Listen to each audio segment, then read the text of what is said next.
pressure. We can throttle up our Merlin engines again. And from there, at about 2.5 minutes into flight, we have a series of 3 events that will happen in rapid succession. First is MECO, or main engine cutoff. This is where all 9 Merlin N1D engines shut off in preparation for stage separation, which is our second event. This is where the first stage detaches from the second stage, with the first stage making its way back to Earth for landing as the second stage continues on its journey with the third event. SES, or second stage engine start 1, is where the MVAC engine lights up and propels the second stage along with our Crew 1 astronauts to orbit. As Stage 2 heads towards its targeted drop-off orbit, Stage 1 will execute 2 burns in order to make its way back to Earth. The first is the entry burn, where 3 of the M1D engines will reignite and then shut down. This helps to slow the stage down in preparation for entry back into the Earth's atmosphere. While the first stage is heading back to Earth, the second stage will cut off its 1 Merlin engine that was ignited right after stage separation. Once this happens, we will wait for confirmation of a good orbital insertion. And about 90 seconds after Dragon gets into orbit, Falcon 9 will land back on Earth. The landing burn, which is a single engine burn, will bring the vehicle's speed down rapidly in order to land on the drone ship about 9.5 minutes into the mission. While Falcon 9 first stage is landing, Dragon is preparing to separate from the second stage. At about 3 minutes after the second stage gets into orbit, we should have a great view of Dragon with its 4-person crew drifting away from the second stage. Once Dragon is a short distance away, it will begin checking out its Draco maneuvering thrusters to make sure Dragon continues to increase separation distance from the second stage. It's worth noting that these are not the Super Draco engines that would be used during an abort scenario. And about 40 seconds after separation, Dragon's nose cone deploy sequence will begin. It will take roughly 4 minutes for the nose cone hooks to unlatch and open, exposing its guidance navigation controls, or GNC, that will help Dragon autonomously fly to the space station. And lastly, once the nose cone is deployed, the remaining Draco thrusters on the forward bulkhead will be checked. From there, over the next 27.5 hours, Dragon will begin its approach phase, undergoing a number of phasing burns as it makes its way to station. All of that will be coming up soon. Stage 2 cryo-helium load. And confirmation, Stage 2 cryo-helium being loaded now. But for now, let's check back in with Marie at Kennedy Space Center. Marie?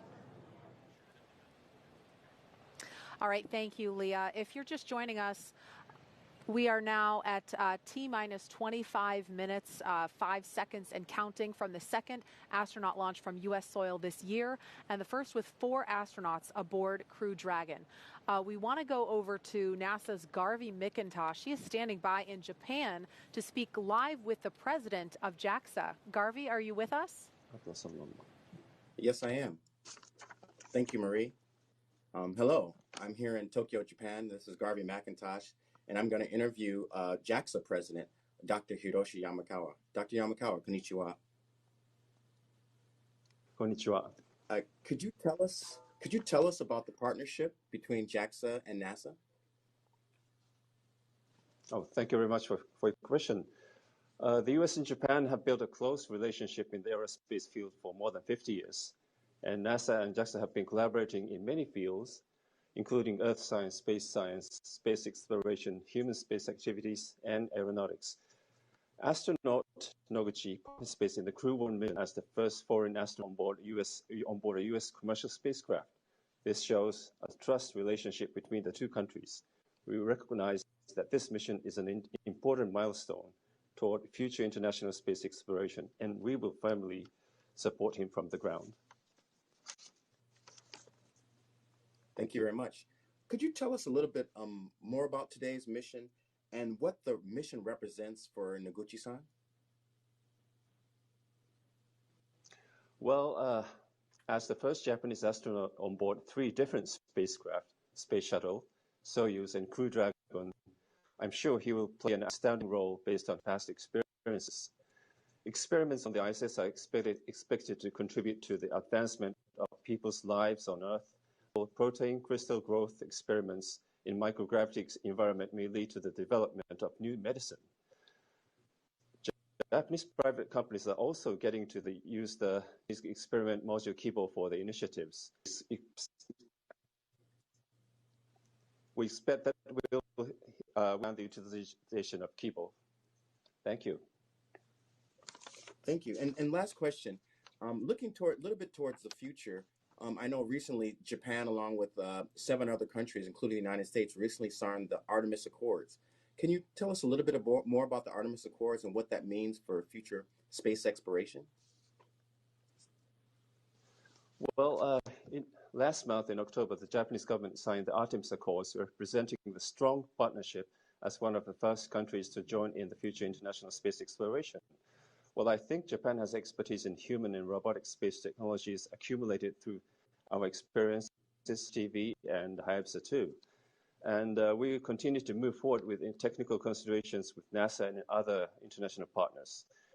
In addition to the field of human spaceflight, we will continue and deepen our cooperation with NASA and our international partners in order to explore the new era of space and contribution to our society on Earth.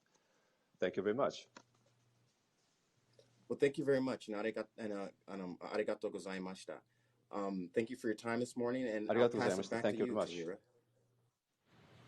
Thank you, and back to you.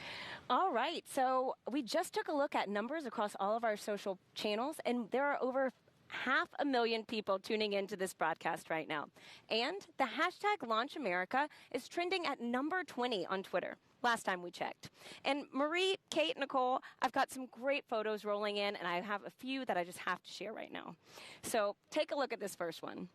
We've got this little explorer asking if there's room for one more on the mission. Aww. I love it. I know. Let's go to the next one. We've seen so many cute space pups today, and this corgi and its little NASA onesie is just the icing on the cake. Yes. I can't get enough space dogs, so.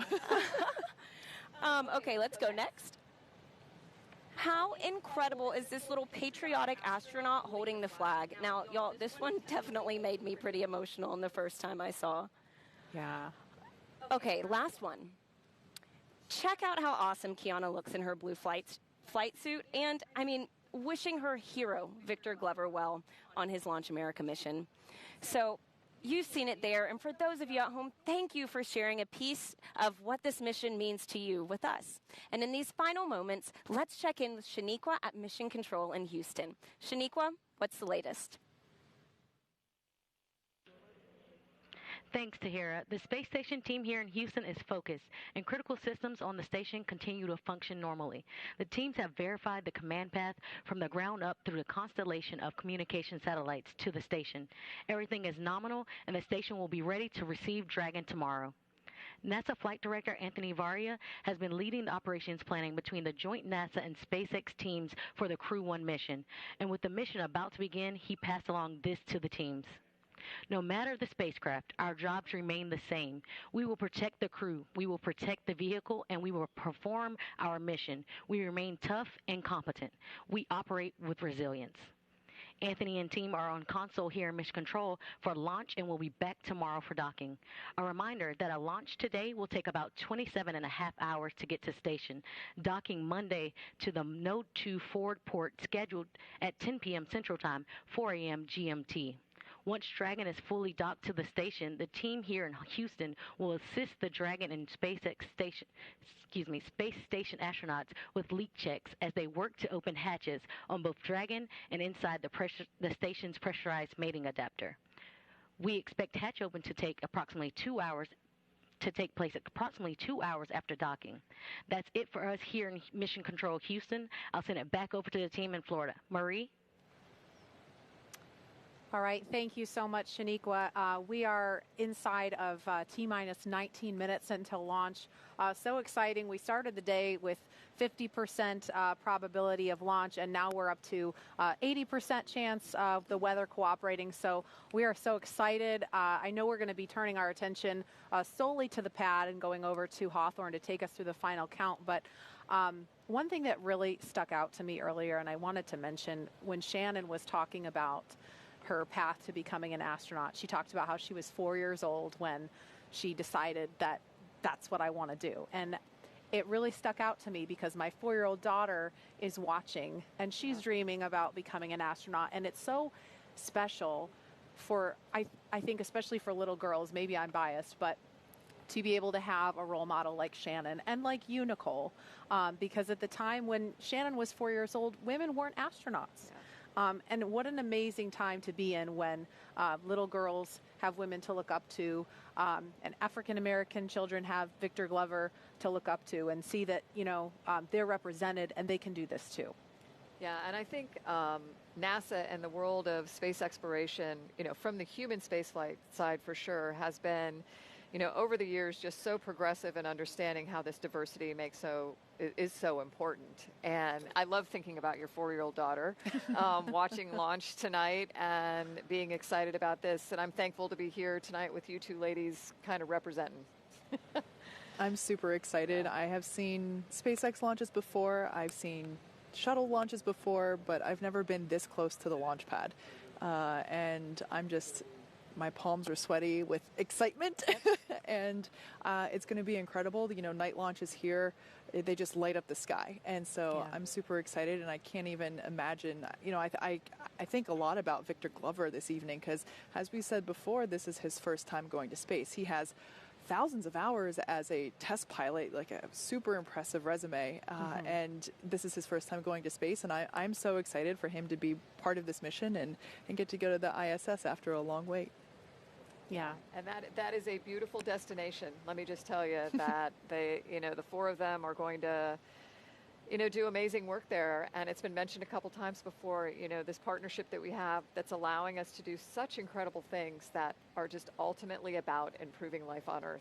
Absolutely. Cool. And Nicole, I think it's worth mentioning, we didn't talk about this earlier, and I know you are a very humble person and you're focused on the crew that's on the pad right now, but you are the last resident International Space Station crew member to launch from and then land back on U.S. soil. So I think that's significant.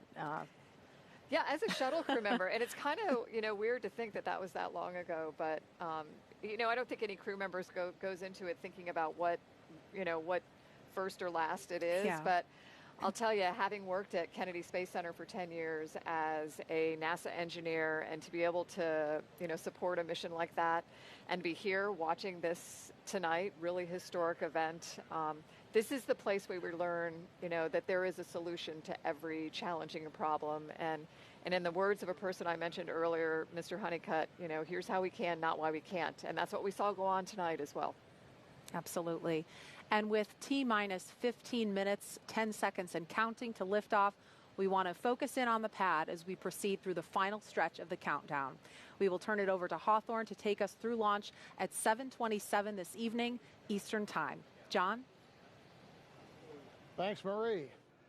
As Marie mentioned, everything is looking good for launch of Falcon 9 and Dragon. It's going to come at 27 minutes and 17 seconds after the hour, just a little under 15 minutes from now. We began propellant loading on Falcon 9 on time at T-minus 35 minutes. You may have heard earlier the call out. The fuel is completely loaded on the second stage, so the RP-1 kerosene fuel is complete. We also got the start right on time 2 minutes ago of liquid oxygen loading onto the second stage. Now on the first stage that you can see with the white plumes coming off of it, fuel loading is continuing. We're about half complete with fuel load. That'll finish in 8 minutes at T-minus 6. Now densified oxygen, the liquid oxygen, continues to load on the first stage. That'll come down and finish about T-minus 3 minutes. And then, as I mentioned, the second stage has just begun liquid oxygen loading just 2.5 minutes ago. That will continue all the way down to T-minus 2 minutes. Now, currently, Eastern Range is go. Everything continues to look good. And the weather, as we said, has continued to cooperate. You can talk about it. You can't do much about it. But tonight, it looks like all conditions are good on the weather. Then finally, Dragon. The Dragon mission director and team, they are reporting no issues. They've completed the communication checkouts earlier in the countdown. You can see the crew access arm is retracted away. What you have left now is just the strong back alongside of Dragon you can see on your monitors. We have armed the launch escape system. The crew is strapped in and they are ready to go. Their next major event's coming up at T-minus 10 minutes. They're going to get final instructions relayed to them. The crew displays will be configured for launch, and that allows the crew to get insight into how launch is proceeding and provides constant updates on vehicle health to the crew that you can see on the right-hand side of the monitor. The crew will also at that time close their visors in preparation for launch. Now at T-minus 5 minutes, we'll be in terminal count, and Dragon will transition to its internal battery power. We'll hear continued call-outs on the countdown net as we get close to 0 and to liftoff. But right now, 12 and a half minutes to go, everything looking good. Leah and I will be commenting, but we're going to let you listen into a lot of the discussion and just enjoy the last 12 minutes of the countdown as we head for liftoff again, 27 minutes, 17 seconds after the hour. That's right, John. It's so exciting. Only 12 minutes, 13 seconds until liftoff now. And just some things that you can look for, especially upon ascent. You'll be hearing some performance calls as we get into the final countdown and then after liftoff. These are SpaceX flight controllers. They're reporting the trajectory, the speed, the booster performance, and some of the key milestones for Falcon 9 and Crew Dragon on the way uphill. It's about a 9-minute ride to orbit, and a few minutes after that is when we'll see Crew Dragon separate from the second stage and begin flying free on its own. Some of those other calls you'll hear upon liftoff are number and letter combinations. These mark different abort zones throughout the flight. The first two are 1A and 1B. This signifies they're in the first stage, and that will last until they're up to the very north of North Carolina. The next are 2A through 2E or 2 Echo. Those will come into play once the second stage kicks in. That lasts from the top of North Carolina all the way to the tip of Newfoundland in the northern Atlantic. There's also a spot we want to avoid in the northern Atlantic, and so you might hear the call Shannon or forward to Shannon. Of course, that's not to be confused with our crew member Shannon Walker today, but that actually refers to Shannon, Ireland. It means they would target off the coast of Ireland if they were later in that second stage and needed to abort. But that next call out we're listening for to the crew should come up at T-minus 10 minutes that the crew displays. Those 3 panels in front of our astronauts will be configured for launch. Now just 10 minutes and 35 seconds to go until liftoff.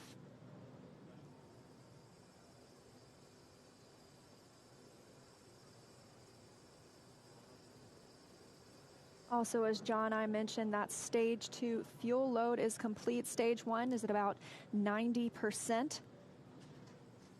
Liquid oxygen load on the second stage is about 40%, and on the first stage, about 85%.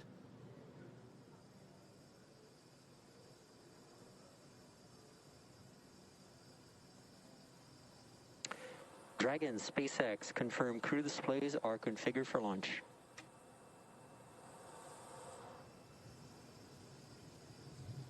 And SpaceX, this is Dragon. Displays are configured for launch. Copy, Resilience. We're honored to have you as our crew as we begin operational missions to the ISS. Have an amazing trip and know that we are all for one. Thanks, Jay. And to all the people at NASA and SpaceX, by working together through these difficult times, you've inspired the nation, the world, and in no small part, the name of this incredible vehicle, Resilience. And now it's time for us to do our part, Crew One for all. Copy all. Thanks, Hopper. That was the voice of Commander Mike Hopkins confirming those crew displays are configured. And that T-minus 10 minutes was another check for the Falcon 9 launch commit criteria. It was checked by some computers. It was the last check of a wide variety of the Falcon system data to make sure we are go. From here on, we continue to count down until T-minus 7 minutes when the pre-valves open.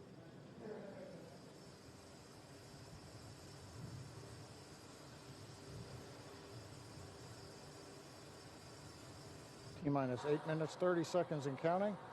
As Liam mentioned, the next major event at T-minus 7 minutes, we will open the pre-valves. Currently, the Merlin engines on the first stage are isolated by valves that are between the propellant tanks and with the Merlin engines.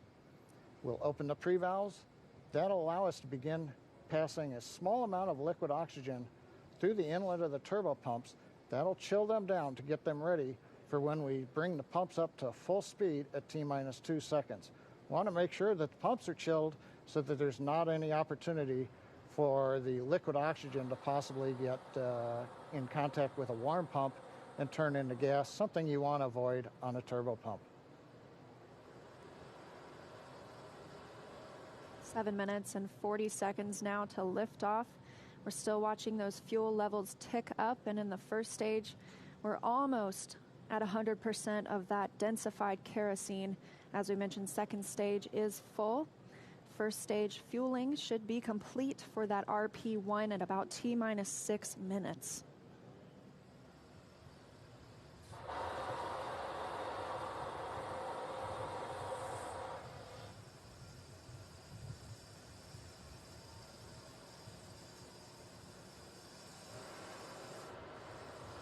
Standing by for pre-valve opening.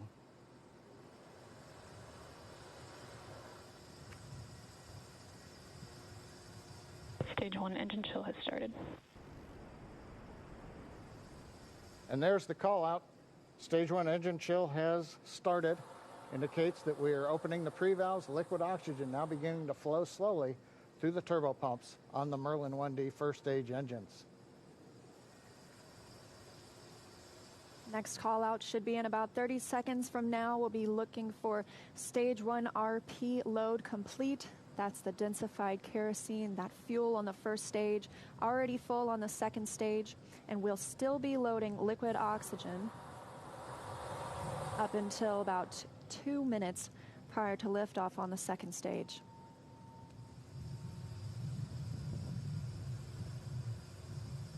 Standing by for that fuel call. Stage 1 fuel load is complete. Okay, right on time, and a great view of Dragon sitting on top of the Falcon 9 as we're continuing to load liquid oxygen onto both the first and second stages. The RP1 kerosene fuel is now completely loaded on both stage 1 and stage 2. All continues to go well, just under 6 minutes to launch.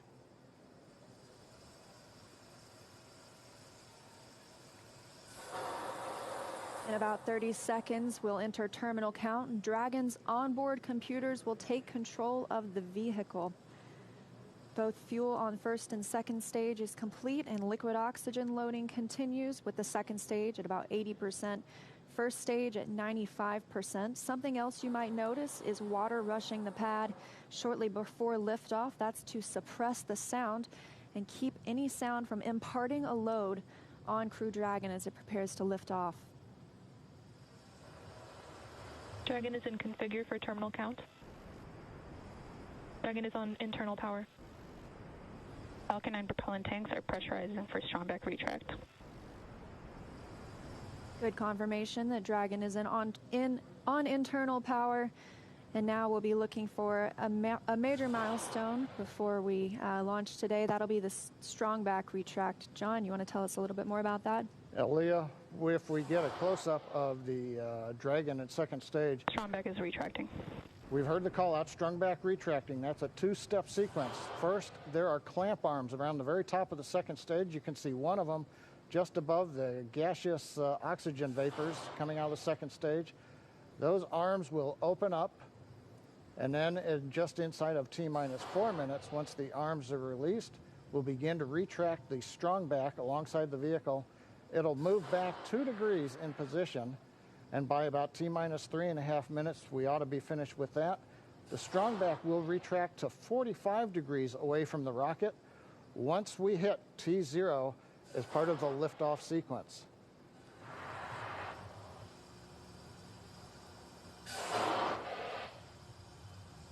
And at T-minus 3 minutes, we'll Right now, we're waiting for the retract. And there you can see the strongback is beginning to move away from the vehicle.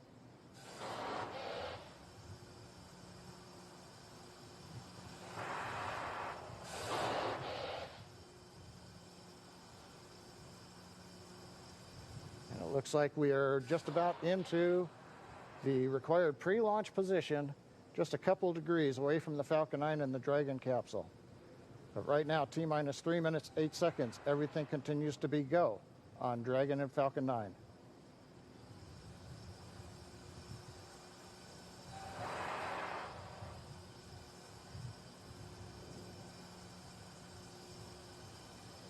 Currently standing. Dragon is in terminal count. And Dragon is in terminal count, and we are standing by to hear that Stage 1 liquid oxygen loading is complete. Stage 1 LOX load is complete. And there we have it, and Stage 2 should finish shortly after at about 2 minutes prior to liftoff. So now the last major event is finished liquid oxygen loading on Stage 2. It wraps up at about T-minus 2 minutes. Then at about T-minus a minute and a half, we have to drain back and vent down the liquid line that goes up the strong back alongside the Falcon 9. If you see a large white cloud about midway down around the rocket, that's normal. That's, again, just the gaseous oxygen hitting the warm, moist Florida air.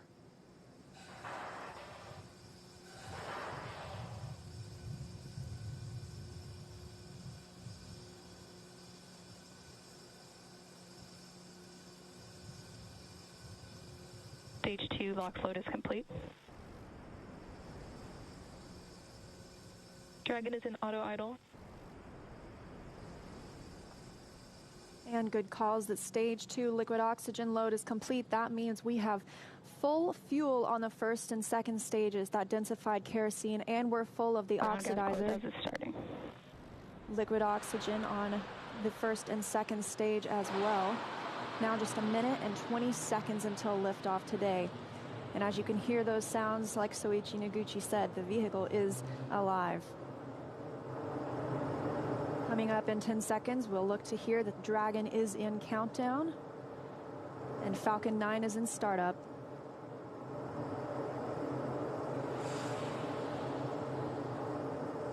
Dragon is in countdown. FTS is armed. Falcon 9 is in startup and is now controlling. 50 seconds now until liftoff. That FTS you heard is flight termination. Dragon, SpaceX, go for launch. SpaceX, this is Resilient. Roger, go. Go for launch, and at 37 seconds, the International Space Station flying over Kennedy Space Center. All for one, Crew 1 for all. Crew Dragon poised to go catch it.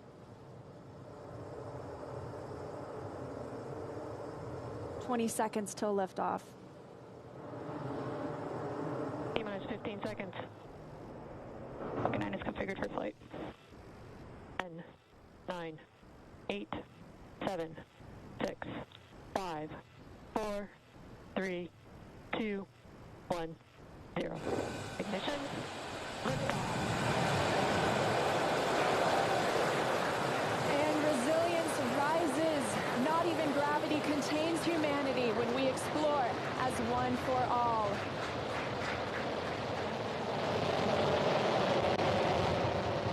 M1D propulsion is nominal. That's the word we want to hear. Stage 1 propulsion is nominal.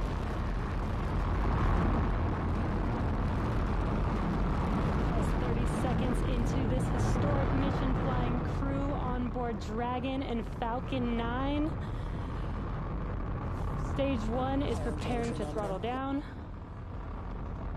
This is in preparation for max Q, which is maximum aerodynamic pressure. Stage 1, throttle down. There's that call out for throttle down. Power and telemetry continue to be nominal for the vehicle, now traveling at 262 meters per second. Falcon 9 is supersonic. There's that call out. The Falcon 9 is supersonic, and we will be passing through max Q here shortly, the largest structural load during ascent. Max Q. And there's that call out. That Falcon has passed through max Q. 1 Bravo. And we've just entered Stage 1 Bravo abort mode. That's going to take them through the end of the first stage burning just before second stage activates off the coast of North Carolina.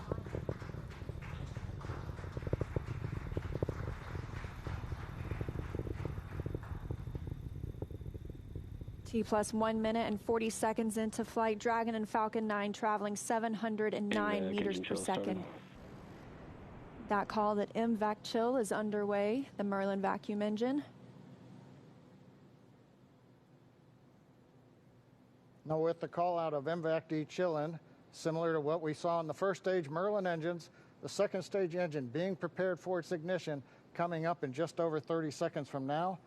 We're a half a minute away from 3 quick events in rapid succession. We're going to get main engine cutoff. The 9 Merlin engines will throttle down and then shut down. We're going to get stage separation. Stage 1 throttle down. And then ignition of the second stage engine. We've begun the throttle down in preparation for stage separation.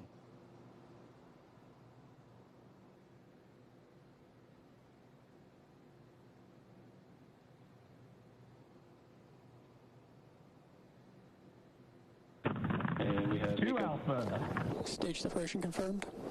That's what the position of signal. And you see that stage separation has confirmed. There goes that MVAC engine. Stage 2. Crew 1 is now on their way to the International Space Station.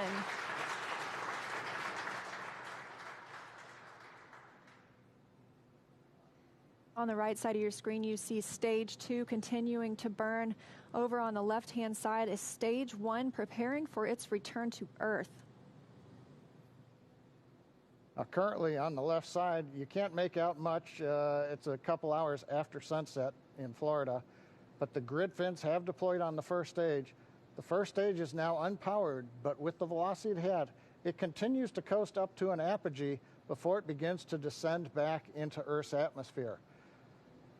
Now, as we watch, maybe we'll see the lights of Florida or the eastern seaboard in the background, but otherwise there's not going to be much to see. On the right-hand side, Dragon, SpaceX, trajectory nominal. You can hear the call out. Trajectory is nominal. Nominal trajectory. And we've heard the call out Bermuda. That means Bermuda ground station has the signals from the second stage of the Dragon and Falcon 9. We're still continuing as stage 2 burns to listen for those abort zones. We are now in 2A through 2E to Echo, taking us up over the northern Atlantic.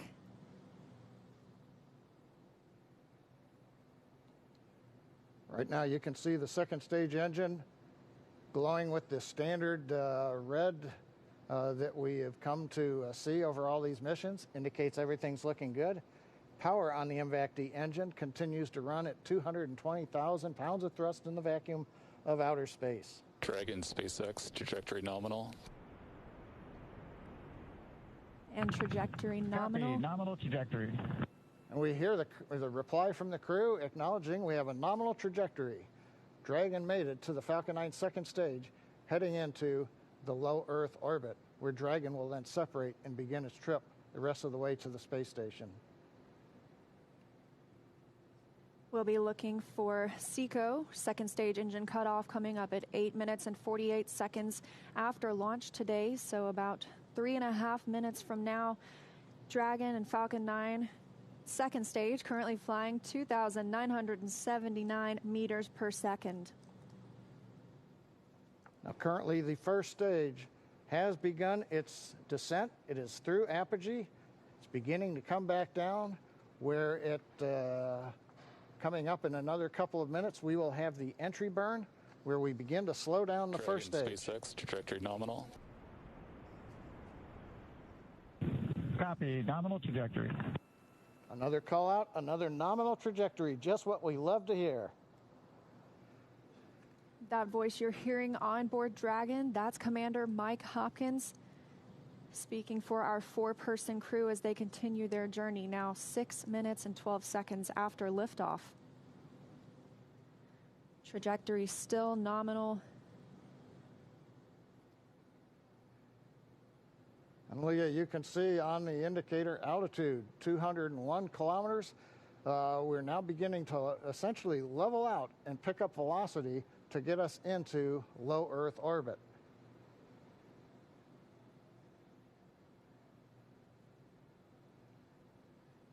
a little under 1 minute from the ignition for the entry burn on first stage. And we're about 2 minutes away. Dragon SpaceX, trajectory nominal. Copy, nominal trajectory. Great news. Now 7 minutes after launch, second stage engine continues to burn. Everything looking good. And we'll see that continue to burn for another 1 minute and about 38 seconds. Right now on stage 2, the crew's getting about a little more than 2.5 G's of acceleration. First stage preparing to ignite for the entry burn. Stage 2 FTS saved.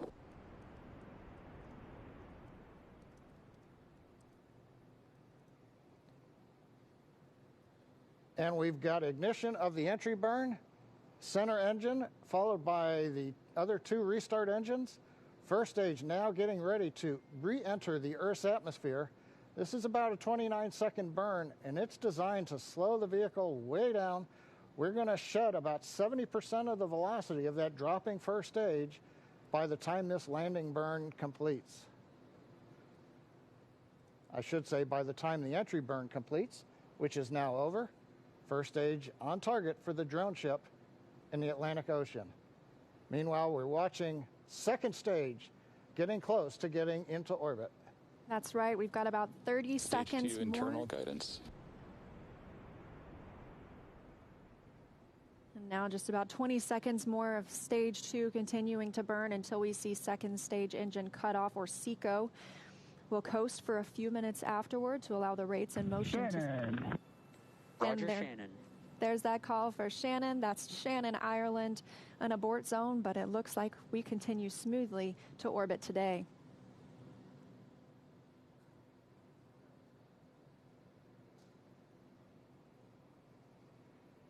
MVAC shutdown. And we've got shutdown of the second stage engine on time. Dragon SpaceX, nominal orbit insertion. Launch escape system is disarmed. And SpaceX copies. And Leah, the words we like to hear, a nominal orbit insertion. That's right, John. Nominal orbit insertion, as we mentioned, stage 2. Oh, looks like some action on stage 1.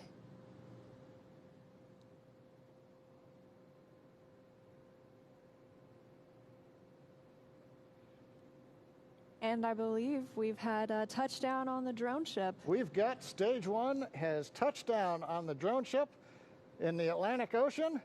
But now the more important news, second stage is in orbit, right where we want, right on time. And we're getting ready for our next major activity, which will be Dragon spacecraft separation.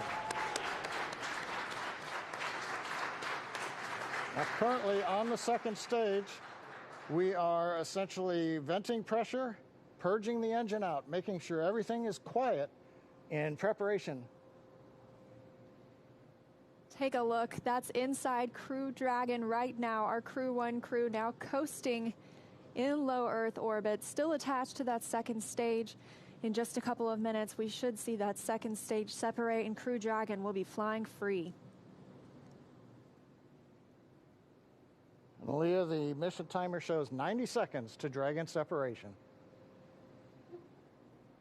Currently, Dragon is flying at 27,000 kilometers an hour.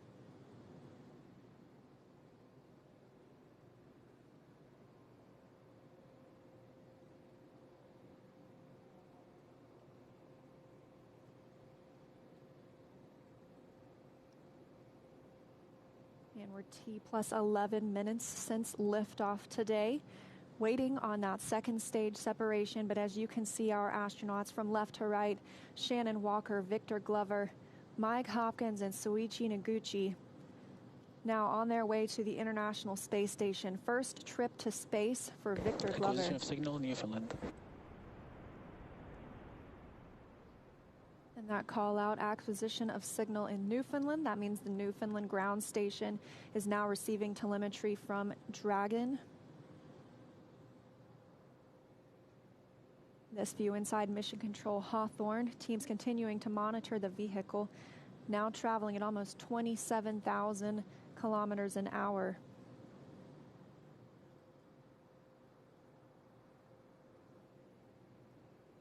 Ten seconds to Dragon separation.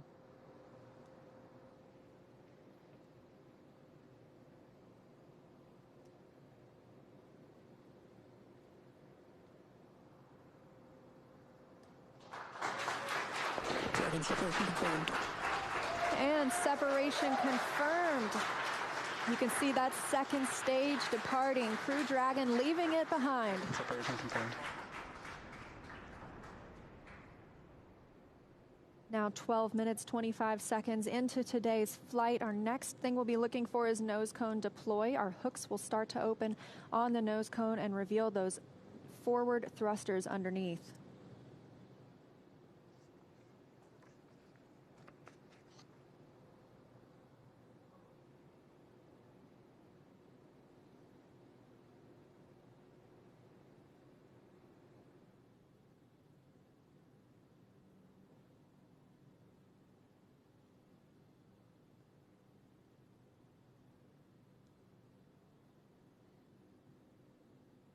"13 minutes into today's mission. The view on the right-hand side of your screen coming from Crew Dragon. We had that short look at the second stage as it departed. That second stage will burn up upon re-entry into Earth's atmosphere.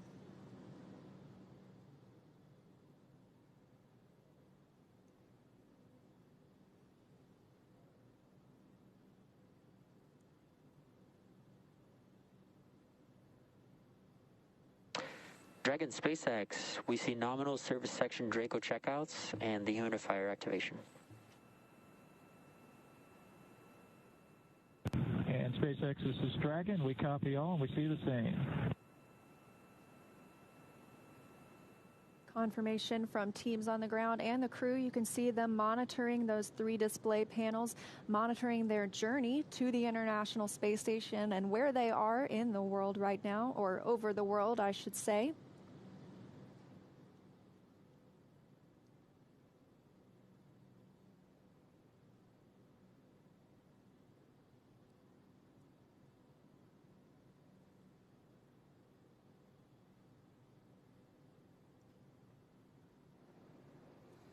Well, we're in 14 minutes, 25 seconds since it was a great liftoff.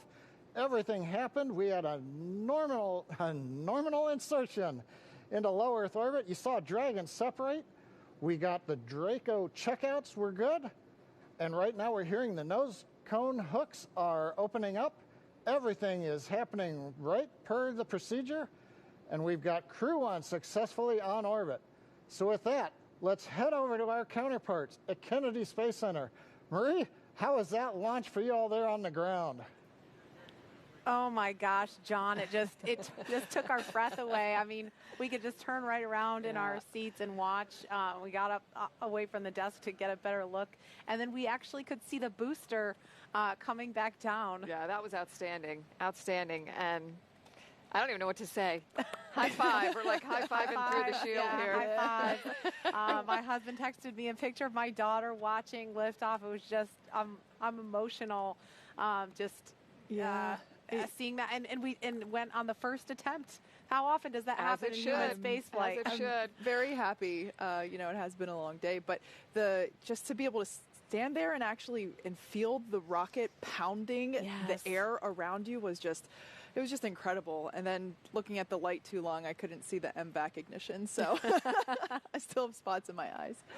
And then the views inside the capsule too, with the 4 of them, looking kind of mellow, but you could see Victor's kind of letting his arms do a little bit of the floating thing. I bet he cannot wait to get out of his seat.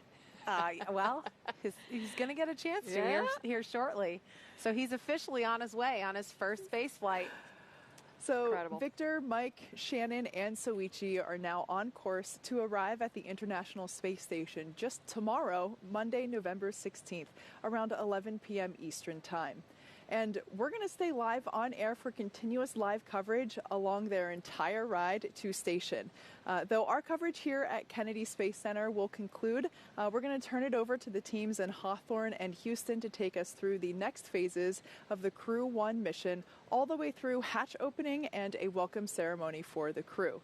Now, for those of you watching online via YouTube, take a look at the description below the video. There you'll find the new link for our Crew 1 rendezvous phase, and we'll be continuing live coverage at that new location shortly. But if you're watching on NASA TV, like my parents, you won't notice a thing, and your coverage will continue.